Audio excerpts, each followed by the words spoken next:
Okay, so it is a really welcome. The students have been amazing, and we'll talk through some of the things they've done. But to make a start this evening, I'm really pleased that Ms. Simmons, your opening remarks. If you're happy to hand over to you, Ms. Simmons, that'd be great. Thank you. Thank you very much. I tend to always start this evening with the same type of theme. So you can see how I'm just about to spend all of my Tuesday evenings, if you wait for the next slide. I think the sixth form is very, very similar to what main school's been like, particularly for those students that have been all the way through Ringwood School, but it's a little bit different and it's a little bit extra special as well. So I want to take you through those differences that I'm really hoping that your sons and daughters can really enjoy and get the most of over the next couple of years. So the same but different is my theme, and my theme is the Great British Bake Off, which, if like me, you would have been delighted to watch yesterday when it came back onto our screens. And there they are, the new team at the bottom, slightly different again, just like your children's experiences are slightly different again, coming back into school for the first time as sixth formers. Could you press forward, please? Thank you very much. Now, if you are not an avid fan, and you might not be, and you haven't watched Bake Off before, each season in Bake Off, there are 3 different challenges.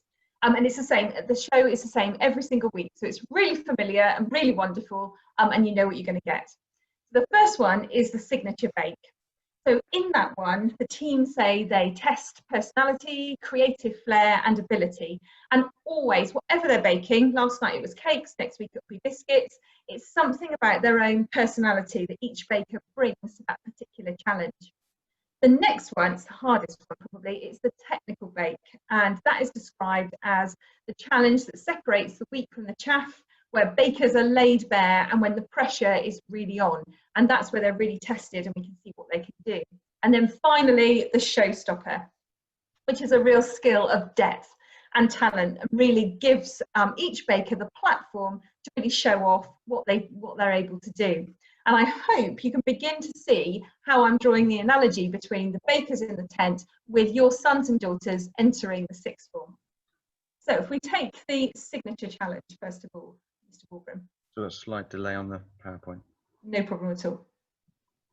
So just like the signature challenge that will be on the screen hopefully any minute, your child has been able to really personalize their timetable. So that individuality, that flair they have, those things they really, really enjoy, they've been able to take all those subjects they did at GCSE and really whittle them down to the 4 that they really think they want to pursue going forward. And that really allows them an opportunity to tailor make everything and really start thinking very carefully about those next steps. And I think for me, one of the most exciting things about joining the sixth form is having that personalisation and really being able to determine what it is you want to work on and how you want to start to develop your own future. Secondly, we say that the sixth form is a little bit like the technical challenge, or you have some aspects of the technical challenge.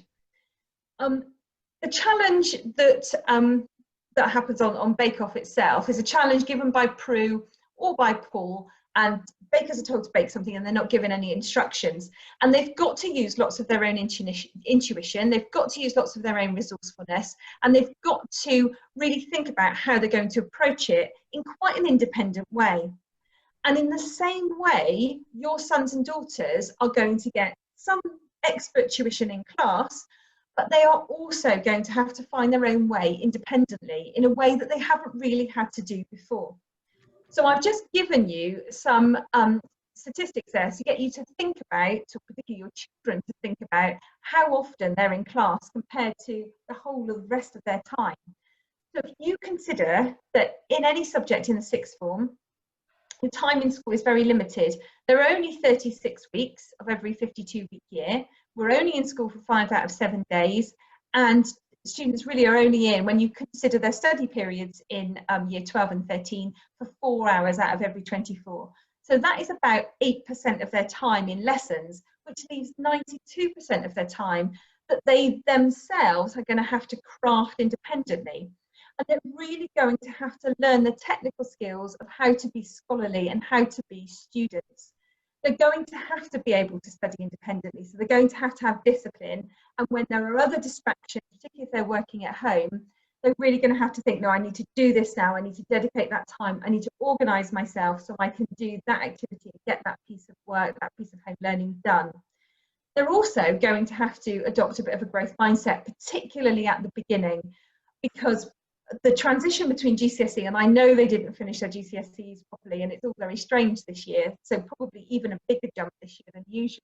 The transition between what's expected at GCSE and then what's expected at advanced level that your children are now on is quite large. So their first proper assessments, the grades are normally lower, much lower than they'll finally be in the end. And it's just having that growth mindset and just really thinking as students about taking the feedback and thinking about how they can get better. That's the thing that's really going to help them become really expert at learning. And that's what their business is. This is the sort of job that they've chosen, isn't it, at the moment? We'll talk to them a lot about perseverance as well, and keeping on going and keeping on trying, and just making sure that they make good decisions about their time. Now, I've put right at the bottom, fortunately, the sixth form team, there they are, Mr. Walbrin and Mr. Broadhouse, just like Noel and Matt, can't you see the difference? They're there to help you. And if you did watch last night, there was a bit, it was half an hour before the showstopper actually finished. And Matt Lucas, who's the brand new host, said, oh, this is really stressful, as everybody in the tent was having a bit of a disaster. And there will be times when your children absolutely feel, oh, this is really stressful.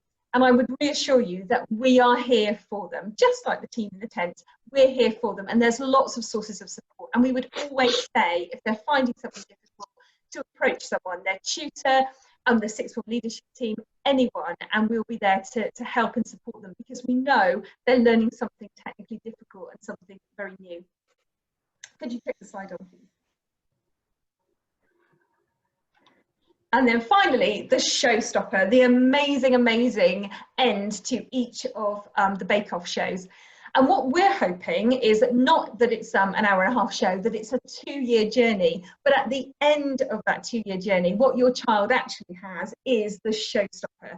They have a fantastic CV. They've taken loads of opportunities as they've gone through their journey through the sixth form, and they're able to present themselves, whether it's to a university or an apprenticeship scheme, whatever it is they want to do, as a really, really exciting and amazing candidate. And they'll have lots and lots and lots of opportunities. So we talk about work experience. We talk about supplementing their studies with wider reading and research, particularly if they want to go on and read something at university. The universities now are really interested in their deeper understanding of that particular subject. So what do you know? What really excites you? Why are you so passionate about this subject? All of that, we will give them lots and lots of opportunities to really look in more detail at the subjects that they've chosen and that they're really inspired by. There's lots of support for any specialist applications, so veterinary science, medicine or law, and Oxbridge as well. Lots and lots of support for that. I think we have lots of students applying for Oxford and Cambridge this year, which is really exciting. There's lots of leadership responsibilities, and we've just redesigned the opportunities for your children, and really excited about being able to roll those out. There are also lots of clubs. Obviously, those are on hold at the moment, but we would certainly hope through this year and most definitely through next year that those have come back on stream, and they give lots of opportunity to get involved, but also to lead a bit for the oldest students in our school. And there's also town council representation, and we're the only school in the country, we think, where our students sit on the town council and have a say in their local community. So loads of things to get involved with, loads of opportunities to take off to really create that show-stopping application or show-stopping CV, which is the product of 2 years at Ringwood Sixth Form. I think that might be my last slide. There we are. I hope, and I really do hope that they embrace all the opportunities and they have such a great time. This is the most exciting time of school. I think this is the treat that you get for coming to school for 10 years beforehand. So I really hope they have a great time. Thank you. Thank you, Ms. Simmons. And so these 3 bakes that we've heard about will take all our students on a very different journey. There is no right or wrong way of getting through this next 2 years, but it is the most exciting time. We're absolutely thrilled to be working with the young people that have joined us, students coming from overseas, students coming from other schools, and as well as students that we know very well. And already they've been introduced to the ethos of the school, but also the ethos of the sixth form. And we've started out straight away in terms of really trying to get students to understand our house values, which you can see there, you'd have seen the students' lanyards that they're wearing, and they're in their houses, and already really starting to think about this journey for them and where they're going to be heading. And we've already heard it's the same, but very different. So just very briefly, if I may, just a little bit of the admin. We are very, very mindful of this is new, and that many of you, perhaps because of what happened in year 11, may not have been involved in some of the communications from schools during the sort of summer period. Just to reiterate, as I'm sure you're aware, we hear this as you do at the same time. There's a bit of a myth sometimes that we've been sitting on this information and waiting for the announcement. So please allow us, when you hear an announcement, just to sort of process that, so Miss Simmons and other sort of leaders in the school can really process what is going on. So hopefully last week you had the information about what when to South Wales like and what to do, and we will regularly update that if we need to. On our school website is a bespoke email, so if they have any concerns regarding the current health crisis, then please contact us through there. And as Ms Simmons has already said, please just keep in touch, please keep talking to us, because it is new and it is a daily sort of evolving picture, and we're very keen to work with you and our young people in terms of keeping them safe and moving them forwards with their education. We are set up for remote learning, and we are teaching live lessons if a student is isolating. So again, the students have been introduced to Teams. Some of the students know it really well from perhaps the lower school or their previous schools. But over the next sort of week or so, all the students are being asked to sort of download, if they haven't already, the Teams app. All their classes will be there. And if they do have to be absent as part of being unwell, then they will be able to access their lessons remotely, and it's very much business as normal as far as we possibly can during this difficult time. Again, if you've got any concerns, then please do drop us a line and we will try to help you with that. So as we've said to the students, and a lot of the information you're going to hear over the next sort of 20 minutes or so are things that the students have been told, and we've been working with teenagers for a long time, so we are aware that maybe some of the grunts that you got at home perhaps don't relay some of the information that we would like you to hear. So the students have chosen to be full-time students. That is their job, and those skills there are things that many of them will have already, and that we are going to work with them over the next 18 months to 2 years to really make sure that when they do leave Ringwood Sixth Form, all of those skills are there. And by being a full-time student, hopefully they are motivated and excited, and they want to be here. They've chosen their program of study, and they're just full of energy and wanting to come to school. And we're seeing that already, and long may it continue. They've made an amazing start, a really, really impressive start. We know they'd have been nervous. We know we were nervous when we came back, because it's new, you've had that break. We use this blob tree sort of idea, hoping that the students already are in a comfortable place. They've made new friends, they're forming new relationships with people and their teachers, and heading towards the middle of that tree as often as we possibly can. But we know it's going to be a bit of a rocky journey. So we started by getting to know our tutors, and our tutors are absolutely key. Bit of work to do on social distancing, but you know, we'll get there. We spent some time just meeting our friends, and just having a really good fun time, to be honest, just getting back into school and getting back into what it's about, and getting rid of some of the experiences that perhaps we've had. We spent some time unpicking some of the issues that the students will have faced, and we'll be addressing those through our tutor time activities and PSHE over the next sort of few weeks and months. So the students gave us some really good feedback on how they're feeling and what they're looking forward to as part of their learning with us. One of the strengths of being in a sixth form is you are working with people that are like-minded, and the students have had the chance to meet our year 13 leaders, as our head boy, head girl, and their deputies, and they've had the chance to sort of already just mingle with people that perhaps they haven't met before in the lower school, studying subjects that they haven't studied before. So it is about being a full-time student, and this is what a full-time student is for someone at Ringwood. A full day. You're aware that students are allowed to head home at the end of their lessons. And so if that's lunchtime, they are free to go home as part of supporting us and keeping them safe. We have a full and extensive tutorial program, and that program of study of 4 subjects, initially in year 12, study periods and work experience. The class of 2022, it is scary to think that already we're planning for their departure, but that's how far we have to work ahead. So already leavers, graduation, proms, all that sort of stuff, we have to think that far ahead. And this photograph taken a couple of years ago of our year 13 students graduating and saying goodbye, heading off to all the exciting things that they had planned. So we're just take you through a few questions, if I may, in terms of just some of the key things that we think will be relevant in terms of trying to support your son and daughter through their studies over the next weeks and months. So first of all, the A-level environment is different. The students have their own sixth form block. We're standing in it now. Many of the lessons will be here. They have their own study space.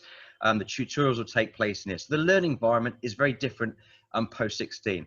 The facilities that they use are different. A quote that we heard on the first day was absolutely brilliant. The best day ever after a student had brought a smoothie. Just so excited to be here and doing that and just having those freedoms to enjoy and experience a different environment. The working relationships with us is so different. It is an absolute privilege to teach sort of A-level and B-Tech and C-Tech and work with sixth form students. And the relationships that we have with our students is very different post-16 because of just the time we have together and the learning that has to take place. PSHE is so important, right? It's a compulsory part of what we do. And we have bespoke lessons during the calendar year where we'll be addressing a number of really important issues under those sort of banners that you can see on the left-hand side there.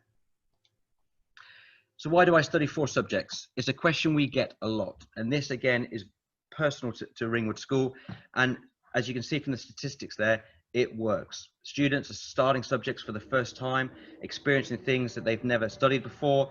And I've lost track of how many times the students come to us and said, so I want to drop this subject. And we go, no, you're sticking with this. And then that becomes the one they go and study at university. It happens all the time.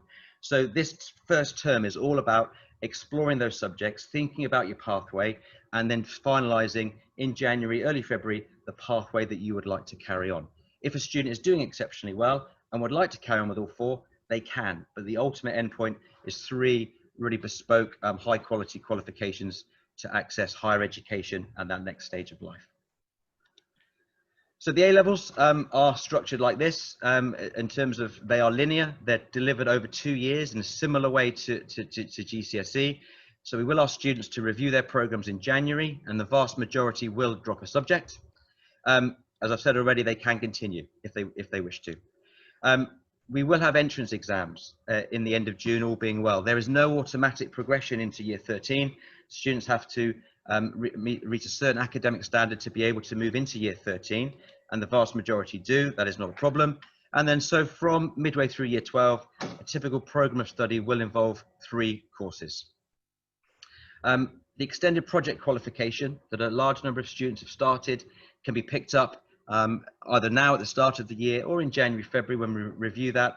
And again, that's a qualification that we'll talk to the students more extensively about later on during the course of the year, but is a really highly valued qualification by higher education because it develops that higher level thinking that Ms. Simmons touched on earlier on. The vocational courses, whether it's the B-Tech or C-Tech, are taught in a similar way. They have to have more coursework element to them, but sit lovely alongside A-levels, and there's no right or wrong combination of subjects. So students may well be studying a single vocational course, 2 vocational courses, sometimes 3 alongside A-levels. That is totally fine, totally normal, and the sort of journey through the next sort of year, 18 months is very similar. A-levels are graded A star to E, where GCSEs are numbers, A-levels stuck with letters, and the vocational courses are graded from distinction star, distinction merit, and pass. So a distinction is equivalent to an A merit is roughly a C, and a pass is the equivalent to an E in terms of sort of marrying up those two types of qualification. They are all totally valid, they are all of equal weighting, and they all move students onto the next stage of their learning if they are thinking about higher education. So I'll just hand over to Mr. Broadhouse now. He's going to take you through the next little bit. Okay, thank you, Mr. Albrin. So I'm going to get into the nitty-gritty, I guess, of what we believe makes a good student. And it goes a long way back to what Mrs. Simmons said right at the start of this. It's about developing those study skills as the year progresses. And I think this year, like no other, students having been at home for the best part of 6 months, those study skills for some have been difficult to pick back up. And it's going to be a challenge for them and us to develop the study skills, the independent study skills particularly, to a level where completing A-levels seems something that they can do. And I've no doubt that there'll be some students that have a wobble over the next weeks and months, who say, wow, this is so much more difficult than what we were doing before lockdown begun. And that is true. And it's our job, all of us, to support them and help them through. I guess one of the first things that we have to get across to students is those blanks in their timetable are not free periods. They are called study periods for a reason. And again, this year, unlike most years, students are being left to plan their time more than previous years, because we're in a situation where we're saying you can go home after your lessons, and that means some students are leaving at lunchtime.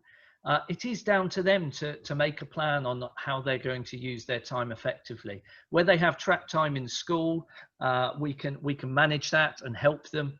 But it really is going to be a big part this first half term and leading up to Christmas afterwards, getting students to plan their time effectively and make sure they know what they're going to be doing in a week. Organisation is a massive part of A-levels, as is perseverance, as was said earlier. So part of the tutorial programme that Mr. Walbrin spoke about this half term will be really ramming that home, how important it is to plan that time. As I said, they allow for independence, and it really is an important skill. GCSEs are wonderful and students do very well, but they are largely fed, in my personal opinion, to each student. Whereas A-levels, the demand to go beyond the classroom and really delve deep into that subject matter is much, much higher. And it's a real skill that students develop very, very quickly when studying A-levels. In terms of time, it is a full-time job being an A-level student, and Mr. Walbrin's already mentioned that. When you look at the amount of time students will have in lessons, it could be up to 26 hours in a week, but likely a little less. That should leave 12 hours a week for private study. It does make you, therefore, a full-time student. Under the definition of full-time hours in this country, that is full-time. And students find it difficult to get their head around that 12 hours of private study because they're used to doing their homework and that being it. And it really is a step to take to understand that, yes, you might have done your 20 minutes, half an hour of homework that it took you, or maybe an hour or two, but there is more to do. There is more that you can do. You can go back over your notes for the last lesson. You can go a bit beyond the lesson and delve a bit deeper. And that is a skill that we need to develop. There are those key words once again: organisation, persistence, perseverance, determination. These are all massive, massive qualities that are needed, particularly at the start of A-level study. I wanted to touch a little bit on sleep. It's certainly an area that I myself am struggling with at the moment. I think I got into bad habits over lockdown, and I'm struggling to get to sleep at the right time. And that's leading to me feeling even more tired than I normally do in the third week of September. So young adults should be getting somewhere in the region of 8.5 to 9 hours of sleep a night. And I can almost guarantee that most of you will be sat there thinking, I'm not sure my son or daughter get that much sleep. And so it's an important area for us to look at. Sleep deprivation can lead to memory deficits. I've noticed that a few times myself this week. Impaired information processing, reduced creativity, as well as other issues.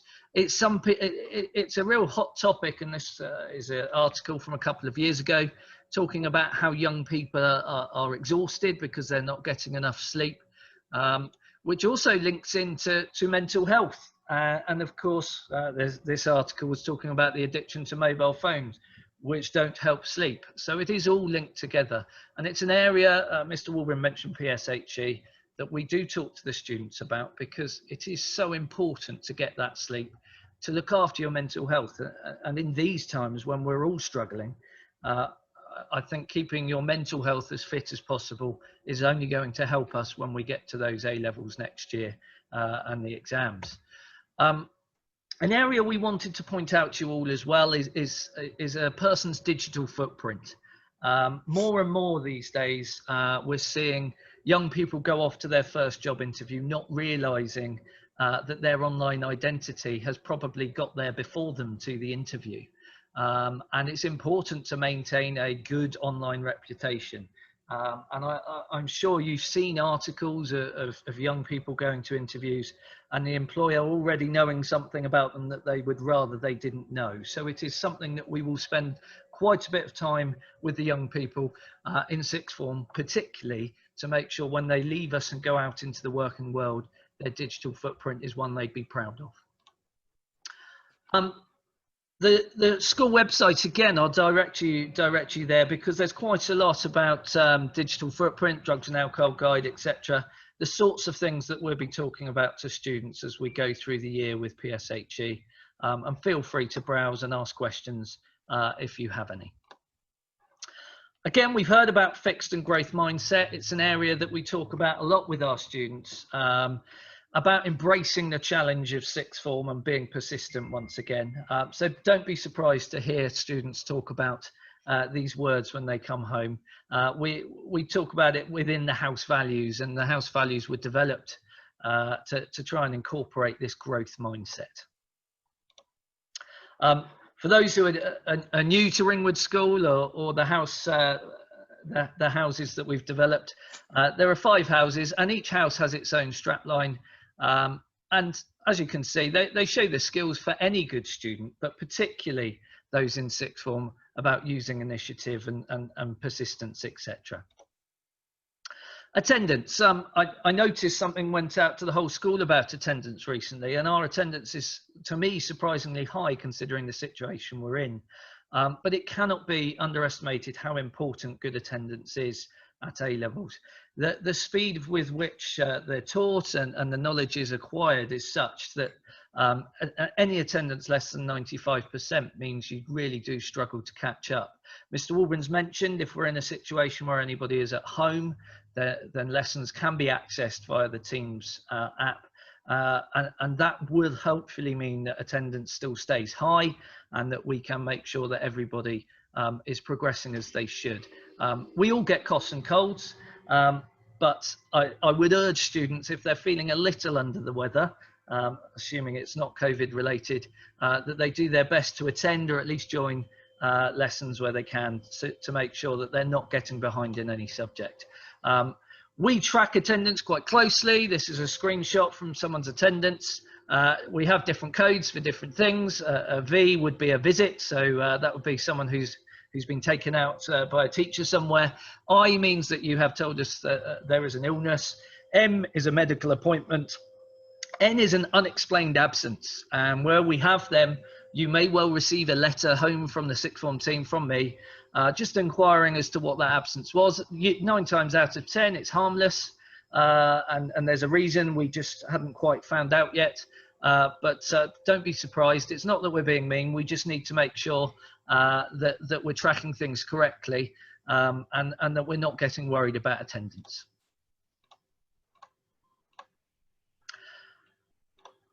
Part-time jobs. We quite often see sensationalist headlines in the newspapers about students trying to work their way through A levels or indeed university. I had a conversation with a parent this week actually about part-time hours and what was a suitable number. We settled on 10 hours a week as being a suitable number. The research suggests that up to 10 hours per week for an A-level student has little impact on grades. But as soon as we go above 10 hours a week, it begins to impact on the hours available for study, and thus it impacts on grades. 15 hours a week has been suggested to cost a student 4 A-level grades. So just 5 hours over that 10-hour suggestion from us. Research suggests that would cost 4 grades. And if you look at a student who would have got BBC, which would be grades good enough to get them into a very good university on a very good course, they're suddenly down to grade C, D, D, which would limit options quite significantly. So we do suggest 10 hours as a maximum. Evening shifts have been found to be more damaging than weekend shifts, which makes sense because you haven't got that time to recover, whereas at the weekend you perhaps would. Study skills. Again, I've talked nearly about most of these already, and literacy and numeracy, I guess, are the basics. Time management and planning, I've said already. The key ones and the advanced level skills go to researching, analytical and critical thinking, and they are the skills that perhaps the young people in year 12 won't have used that much up to this point, as well as the evaluative. And the questions delve that little bit deeper than GCSE, and we'll be doing a lot of things with the students to try and impart those skills and grow them as we move forward. Now, the students may well have been talked about target grades this week, and it's something that will come home to you eventually. Again, it's a very strange year because the GCSEs that your sons and daughters received were slightly different to normal years where they were centre assessed grades rather than examined. But you can see on the screen that if a student gets mainly 8s and 9s at GCSE, then they will be targeted to achieve A stars and A's at A level. And as you can see, you go down to students sort of in the 6s and 7s at GCSEs, and their targets will be B's and C's at A levels, and it goes a bit lower again. I would stress that these are target grades based on average data across the country. They are not a ceiling, and every year I have conversations about that, because just because a student got certain grades at GCSEs, they are now taking subjects that they want to specialise in. They may well be their subjects that they achieve by far their highest grades in GCSEs. So we will have conversations with students about those target grades, and teachers may well set them a more aspirational target grade than the computer originally gives us. So please do not see them as a ceiling. They're a starting point to a conversation more than anything else. I think I'm going to hand back to Mr. Walbrin to finish the last few questions. Thank you, Mr. Rouse. So why is enrichment important? Well, hopefully you've got a flavour already. It is so much about the academic courses, but to be truly successful post-16, we place so much value on enrichment. Now, sadly, the full enrichment programme is slightly limited at the moment. Some of our extracurricular activities are on hold, but enrichment is all about preparing for that next stage of life. So thinking about where the student wants to go, that journey diagram that I showed earlier on, it's getting involved in as much as you possibly can, both inside and outside of school. We see a huge drop off in year 10 and 11 of extracurricular, and trust it, we see a huge surge back in at sixth form. There's the growing up, the maturity, or identifying what students really have hobbies and interests in. It really is so important that the students get involved. And what else are you doing apart from your studies and perhaps just sort of playing the Xbox, learning to drive, going out with your mates? That's not enrichment.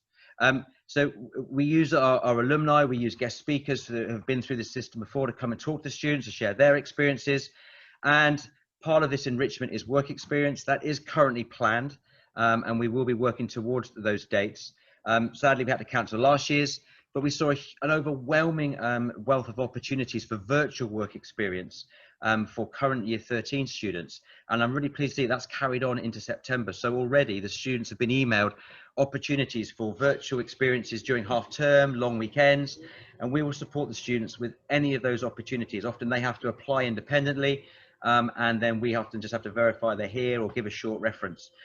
That will get sent out through their student email or directly through our tutor time. So the students really do need to check their emails, because these experiences typically only come up once or twice during their entire time in sixth form. So if they miss it, that experience is gone. So lots of opportunities coming out. The extracurricular that we hope we can offer, things like our sporting events, our Touch Rugby Festival, the visits, the experiences with the community, the school shows, all the things that just enrich someone's life and make this post-16 experience.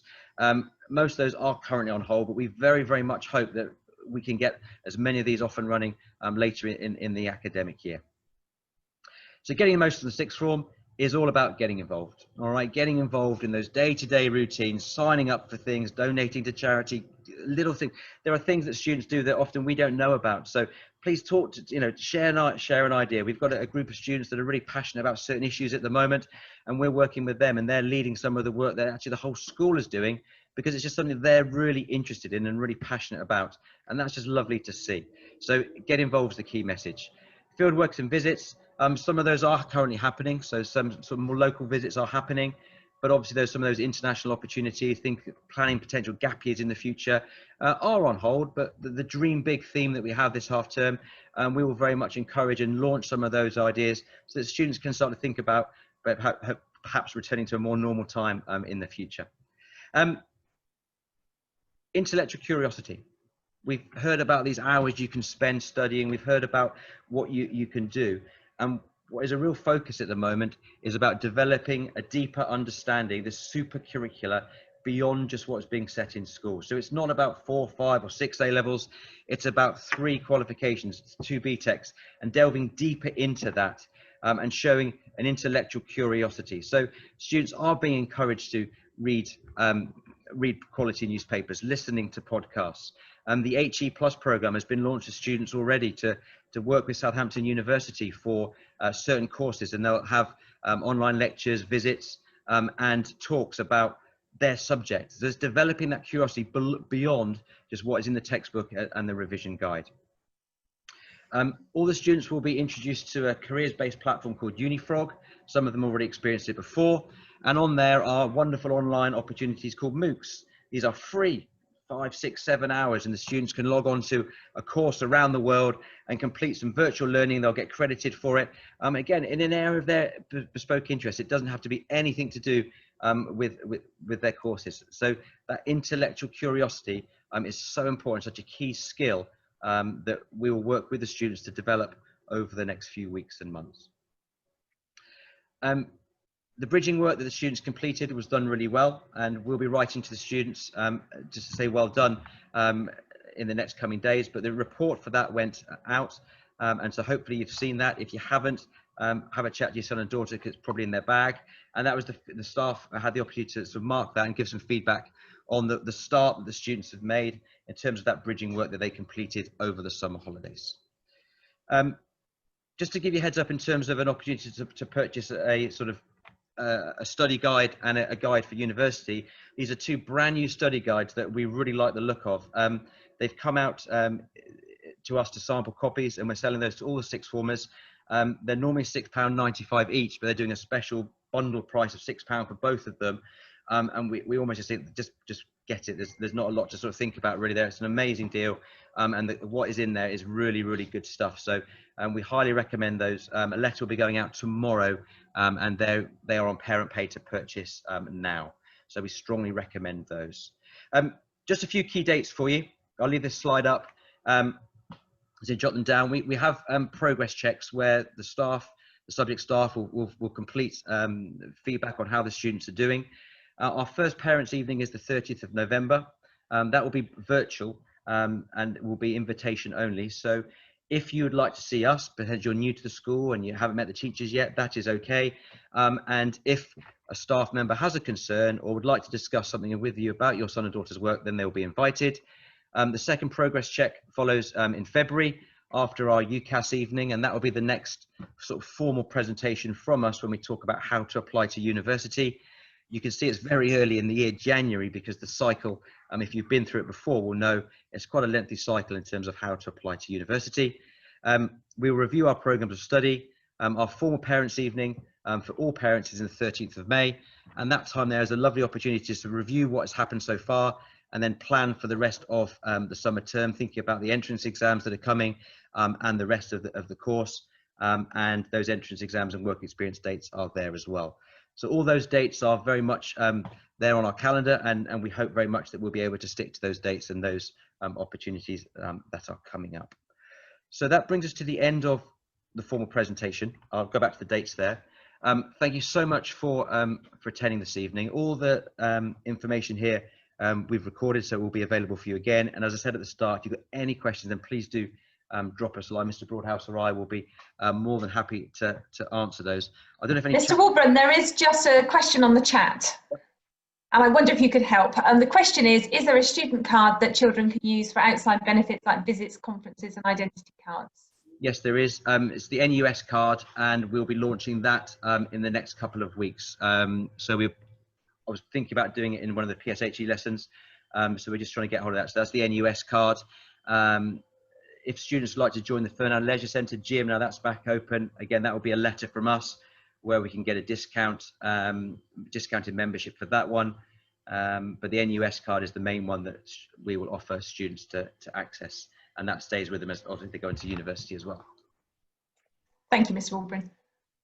I think sometimes as well, Castle Point will often do a sixth form university sort of shopping discount weekend as well. So if that comes up, we normally email the students and let them know about that. So we'll see when that if that comes up again this year. And just one other question: can you use Unidays app website that offers 10% discount? Oh, sorry, it wasn't a question; it was a comment. You can use the Unidays app Okay. of the website. There's lots of websites offering 10% discount. Apologies, misread it. Good. And yeah, there may well be others. Yeah, if we see them, we pass anything on. Like to save money. Thank you. Okay, Liz. So thank you so much for joining us now. We will end the evening there. And if on reflection after this you've got any questions, then please do get in touch. Many thanks. Thank you very much. Thank you, everyone. Enjoy the rest of your evening.